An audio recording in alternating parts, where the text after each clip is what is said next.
Bro, prepárate porque después de cruzar el cielo y el infierno, los Sombrero de Paja por fin logran escapar de Egghead. Pero nada de eso habría sido posible sin una traición silenciosa dentro de la marina. Quédate hasta el final. La transmisión que Vegapunk estaba haciendo simplemente cayó y todo el mundo empezó a preguntarse cómo Vegapunk murió o quién lo asesinó. Ya comenzaron a culpar a Luffy por ser pirata, ya que teóricamente el gobierno no mataría al mayor genio del mundo. Mal saben ellos. Hasta Leo empezó a creer que realmente había sido Luffy. Mientras tanto, en Egghead, los marines estaban en shock frente a un jabalí gigantesco y otras dos aberraciones más conocidas como los ancianos. Los ancianos le preguntan a York cuántos Vegapunks siguen vivos y ella dice que contando con ella, Lilith que estaba en el mismo piso y Atlas que estaba en el barco de los gigantes. Los viejos dicen que eliminen a las dos porque solo necesitan a York para poder usar Punk Records incluso con Stella muerto. En el laboratorio había un clima romántico entre Kaku y Stussy. Él le pide que se vaya ya que no podrá impedir que Lucci la mate. Llorando muchísimo, ella finalmente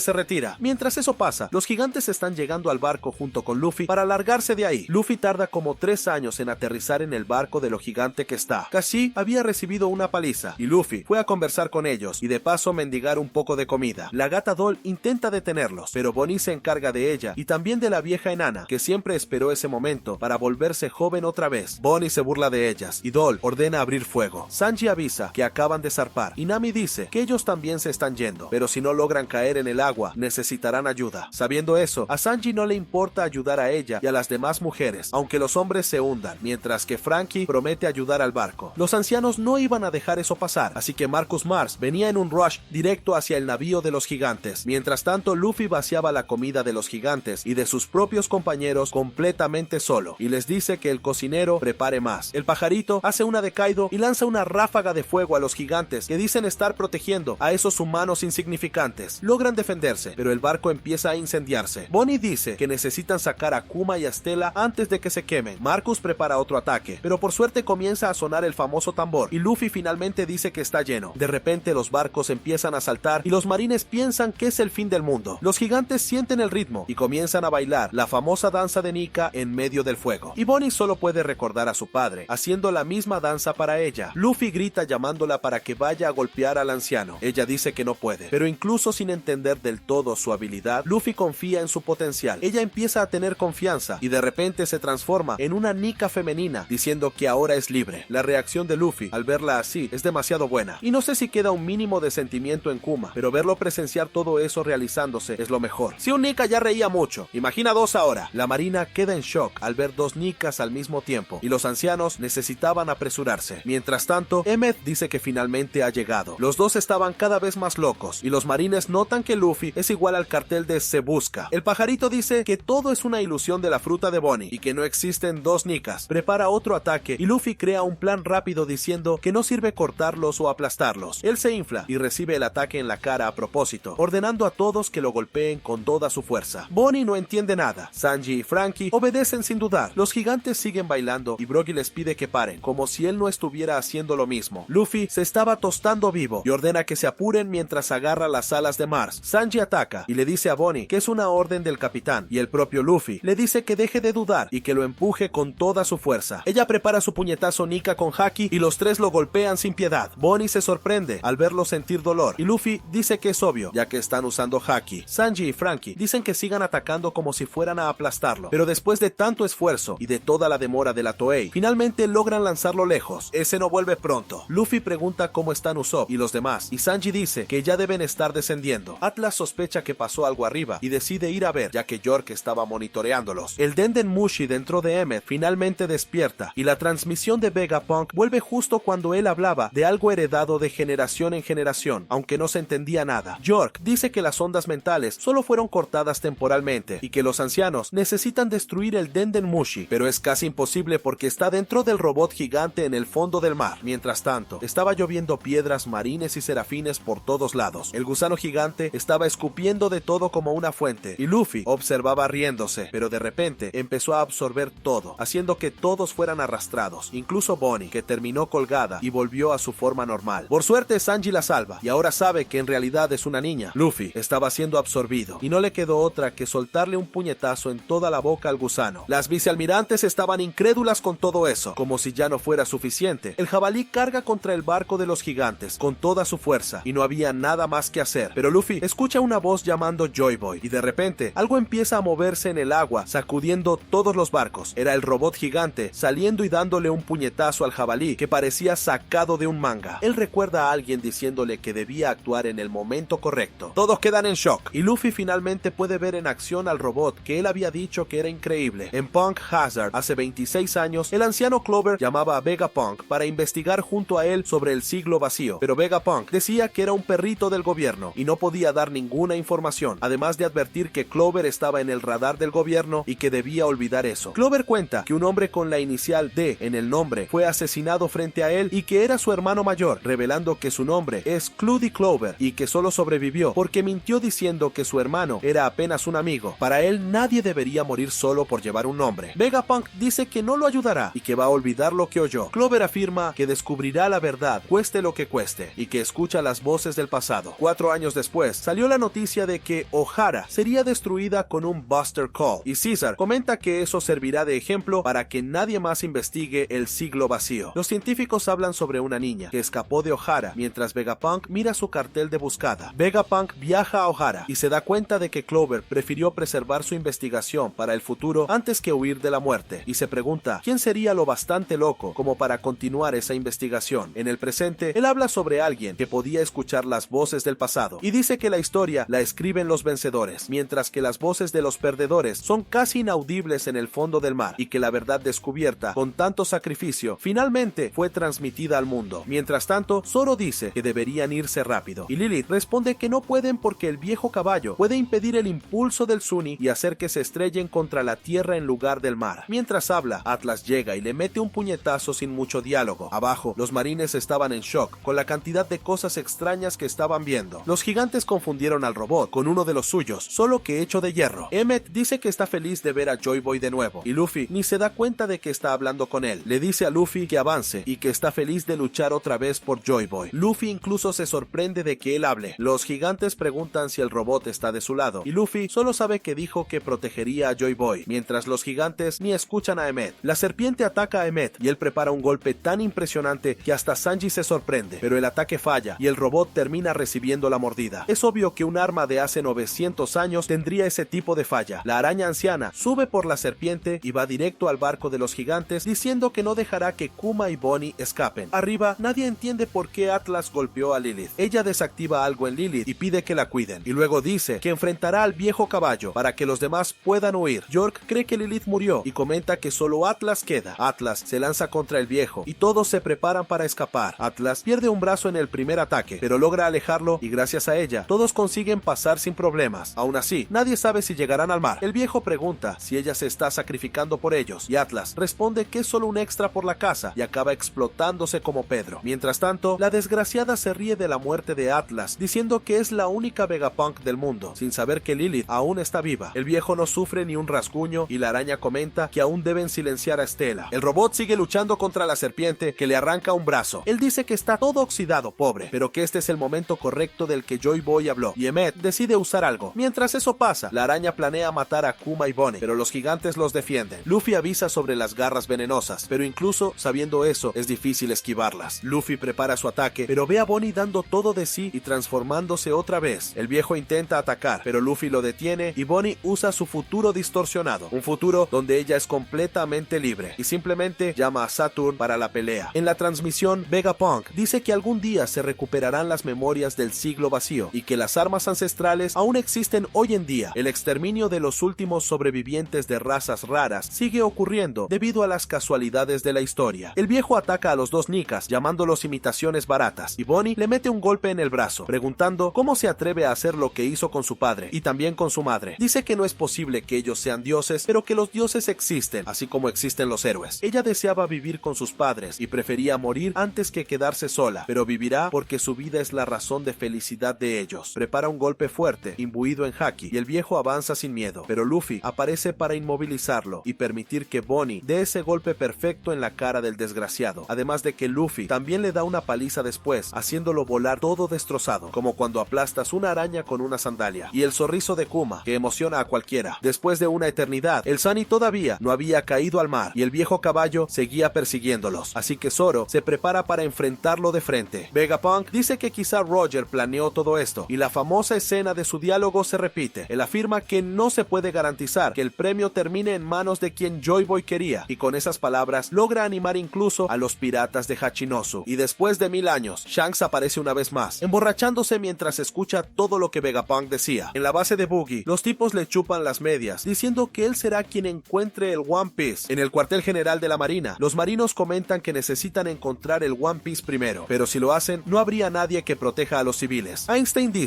que el destino del mundo está en manos de quien llegue primero. Todos quedan en shock, con miedo de que los piratas dominen el mundo, y con la confirmación de que el One Piece realmente existe. En Impel Down, los prisioneros se sienten inspirados incluso detrás de las rejas. Los figurantes intentan detener la transmisión, pero no lo logran. Kobe empieza a tomarse en serio la rivalidad con Luffy y dice que va a impedir su sueño. Los lamebotas de Boogie están desesperados por ver el mundo que él va a crear, pero Boogie dice que no van a hacerlo solo, sino junto con todos. Ahí sí los tipos se vuelven locos, diciendo que irían hasta el infierno con él. Mientras tanto, la vieja bruja avisa a Teach que tiene a Caribou y él pide que le lleven esa basura. Cuando Vegapunk estaba a punto de decir que era Joy Boy, el robot recibe un golpe que alcanza al caracol y termina cortando la transmisión. La araña miserable despierta y comienza a regenerarse otra vez. El viejo caballo aún no había alcanzado al Sunny, así que Zoro se prepara para aplastarlo. El robot le pide disculpas a Joy Boy y Luffy le pregunta si está bien. Él dice que no hay posibilidad de que Joy Boy siga vivo, pero como Luffy se parece a él, le dio nostalgia. Se disculpa por no haber logrado convertir a Joy Boy en rey y le pregunta el nombre a Luffy. Entonces Luffy grita su nombre para que todos lo escuchen y declara que va a convertirse en el rey de los piratas. El robot reconoce la D y comienza a reír. El jabalí decide acabar con él de una vez, pero Emmet aprieta un botón que libera un lazo, y cuando tira de él se libera un haki del rey absurdo, derribando a los marinos y dejando incluso a Luffy sorprendido. Él le agradece a Luffy por permitirle escuchar ese ritmo nostálgico una vez más. Le pide que no muera y dice que no lo permitirá. Ese haki monstruoso parte el cielo en dos y derriba incluso a los vicealmirantes. Ni siquiera la desgraciada logra soportarlo. El haki deshace hasta las transformaciones de los ancianos, enviándolos directamente de regreso a casa. Incluso Imu siente la presión y otra persona probablemente importante aparece para atenderlo. En ese mismo instante, él se da cuenta de que eso era Joy Boy. Después de años, el Sunny finalmente cae al mar y Jinbe tiene que aguantar el llanto de los dos miedosos. Nami pregunta qué pasó con los viejos y Luffy ni siquiera lo sabe, solo sabe que desaparecieron. Los gigantes no entienden nada al ver a un robot usando haki. El único que no regresó a casa fue la vieja araña, que se asegura de mirar a Emmet de cerca. El robot comienza a apagarse y recuerda a Joy Boy hablando del momento correcto para usar eso, que no era más que un nudo hecho con su haki más fuerte. Emmet viviría mucho tiempo después de que Joy Boy partiera y debía usarlo cuando su vida o la de alguien importante estuviera en peligro. El robot dice que en el momento indicado, Joy Boy ayudaría incluso estando muerto, como si todavía estuvieran juntos. Dice que jamás se sentirá solo y que logró cumplir su papel a la perfección. Dory manda revisar qué pasó con los ancianos, mientras Luffy todavía estaba impactado por el haki del rey que se liberó. El gigante avisa que todos los marines están caídos y Dory se pregunta si el haki de Joy Boy es incluso superior al de Shanks. Mientras tanto, la mini Hancock suplicaba que la sacaran de esa burbuja y Luffy grita agradeciendo a Emmet, lo que deja a la mini Hancock toda sonrojada al verlo. Con los marines inconscientes, todos se preparan para largarse de ahí rumbo a el BAF. Luffy estaba emocionado, pero poco después vuelve a quedarse apagado. Ahora con más calma, Usopp tiene la oportunidad de agradecer a sus maestros por haber venido. Luffy estaba bastante cómodo y finalmente todos parten hacia el BAF. Mientras tanto, Morgan se estaba eufórico con todo lo que estaba ocurriendo y ya quería sembrar miedo y pintar el peor futuro posible en las noticias. Vivi se queja diciendo que Vegapunk estaba ofreciendo esperanza y el ave la amenaza con revelar dónde se encuentra, pero a ella no le importa y lo llama mentiroso. Guapol tiene que intervenir para que no se arme un desastre y se queden sin lugar donde refugiarse. Morgans dice que a veces decir la verdad es interesante y que este es el amanecer de su era. Le pregunta a Vivi si no se arrepentirá de lo que dijo y ella responde que no quiere sobrevivir mientras otros mueren. Las noticias son claras: Barba Negra contra Law, Kid contra Shanks, algo que ni siquiera puede llamarse pelea, y la falsa noticia de que Luffy mató a Vegapunk. Sentomaru huye de Egghead en un bote y ve a Kizaru a lo lejos. Akainu intenta comunicarse, pero todos estaban dormidos. Kizaru atiende y dice que todos están tomando una siesta y que cuando despierten informarán lo ocurrido. Akainu le pregunta si está haciendo mal su trabajo y Kizaru responde preguntando si él sabe lo que es matar a un amigo cercano. Recuerda cuando conoció a Vegapunk, cuando bromeaban sobre el tamaño de su cabeza, cuando le mostró su plan para construir Egghead y cuánto Vegapunk confiaba en él para todo. La escena corta y se ve a Kizaru matando a Vegapunk y con ello destruyendo 100 años de progreso científico. Él empieza a llorar, luego le dice a Akainu que se levante de la silla y vaya a comprobar si realmente hizo un mal trabajo. Por primera vez, Akainu Akainu dice que lo siente, y Kizaru responde que ya es demasiado tarde. Mientras tanto, Sanji no entiende una petición que Vegapunk hizo. 2 semanas antes de que los Sombrero de Paja llegaran a Egghead, Shaka reporta irregularidades en la planta a Vegapunk y Pitágoras, señalando un gasto altísimo de energía en los Seraphim. Esos datos prueban que alguien robó parte de la Mother Flame y solo uno de los Vegapunks podía hacerlo. Stella sospecha de Lilith y la verdad es que cualquiera lo haría. Los únicos confiables eran ellos tres, el resto era sospechoso. Una semana después, descubren que Lilith era inocente. Incluso Shaka la consideraba sospechosa. Pitágoras revela que la responsable fue York, dejando a los dos completamente sorprendidos. Ella había sincronizado recuerdos falsos en Punk Records y hasta alteró las cámaras de seguridad. Todos se disculpan con Lilith. Luego, Vegapunk encuentra datos de un Denden Mushi que muestran a York revelándole al gobierno que él investigaba el siglo vacío, razón por la cual Cypher Paul siempre iba a inspeccionar. Un día después, Lulusia desaparece literalmente del mapa, lo que aterra a Vegapunk, ya que eso estaba relacionado con la Mother Flame que York entregó al gobierno. Vegapunk concluye que el gobierno probablemente posee las armas ancestrales activadas con esa energía. Stella se culpa por haber creado a York. Shaka pregunta si no bastaría con encarcelarla, pero Vegapunk dice que es demasiado tarde, porque quien aprende sobre el siglo vacío es borrado fácilmente. Einstein ordena preparar la evacuación de los habitantes de Egghead y dice que ese es el final del camino para ellos. Sin embargo, Egghead tiene recursos que Ohara no tenía hace 22 años y ahora es posible transmitir algo al mundo entero. Vegapunk se muestra aterrorizado por lo que el gobierno mundial puede ser y dice que no morirá en vano. Se disculpa por involucrar a los otros dos, pero ellos piensan igual. Vegapunk pide que protejan la planta nube, vital para la salvación de la humanidad en el futuro. York ve a Vegapunk en el robot y él dice que está realizando un experimento usando la Mother Flame. 2 días antes de que ocurra la tragedia, Vegapunk graba el famoso video y luego esconde el Denden Mushi dentro de Emmet. Para asegurarse de que nadie descubra esto, los tres deciden borrar sus propios recuerdos y dejar que todo tenga que ser descubierto de nuevo. Despiertan desorientados y Vegapunk encuentra una nota escrita por él mismo explicando que sus recuerdos de las últimas 2 semanas fueron borrados, que el gobierno descubrió todo y que él debe morir. Incluso se niega a aceptar su propia muerte al leerlo. Mientras tanto, Luffy y los demás llegan a la isla. CP0 aparece, Kizaru y Saturn también, y todas las predicciones de Vegapunk se cumplen. Al ir a salvar a Bonnie, Vegapunk revela su deseo de morir y dice que algo ocurrirá cuando eso pase. En el presente, los gigantes brindan por el reencuentro con viejos amigos, y Sanji reflexiona sobre lo que Vegapunk dijo del One Piece, deseando que los Sombrero de Paja sean los únicos en encontrarlo. Luffy sigue apagado en el camino hacia el BAF. En el próximo episodio, finalmente todos llegan a el BAF, el lugar tan esperado. Y si quieres más recaps como este, suscríbete para que lleguemos a la meta de 1000 suscriptores. Hasta la próxima.